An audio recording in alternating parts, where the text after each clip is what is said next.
నేను అల్లు అరవింద్ గారిని ఇమిటేట్ చేస్తాను. మైక్ ఒకసారి ఇటు తీసుకురండి. ఎస్కేఎన్ గారు, అమ్మ దొంగ. సరే, అల్లు అరవింద్ గారు ఎలా ఇక్కడికి వచ్చి ఎస్ అరవింద్ గారు చెప్పిన తర్వాత మనం కాదనలేము కాబట్టి దీనికి మీరు మెసేజ్ కూడా చేశారు. హీరోయిన్తో ఏదో చేస్తానని అరవింద్ గారిని ఇమిటేట్ చేయమని అంటే ఇప్పుడు ఈ సినిమా హీరోయిన్స్తో ఎక్కువ కాలం మీరు ట్రావెల్ చేయలేదు కాబట్టి ఇప్పుడైనా ట్రావెల్ చేద్దాం అనుకుంటున్నా. అది మీ ఇష్టం, అది మీ ఇష్టం, అది మీ ఇష్టం. ఇప్పుడు మాత్రం అరవింద్ గారు ఎలా ఉంటారు on set of set just అంతేగా, అంతే. వచ్చేసారు, మైక్ వద్దా?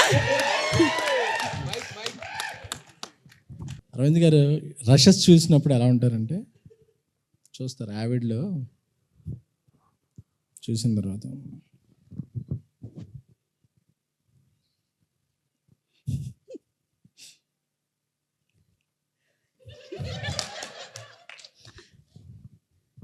నచ్చలేదయ్యా, సెకండ్ హాఫ్ మళ్ళీ ఎడిట్ చేసి చూపి. సెకండ్ హాఫ్ అయినా ఫస్ట్ హాఫ్ కూడా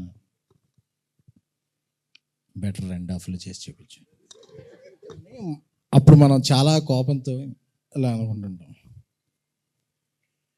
SMS వస్తుంది WhatsApp, budget on the house అని చెప్పి, బడ్జెట్ గురించి మళ్ళీ నువ్వేం కంగారు పడకో, ఇట్స్ బ్యానర్ వాల్యూ అని చెప్పి.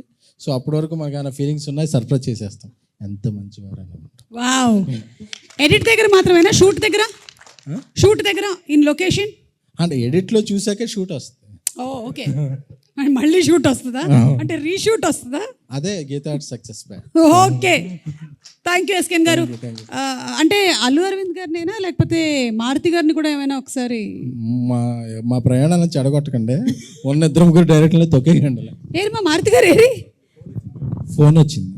ఓకే, మెసేజ్ ఏమైనా చేస్తున్నారేమో అని.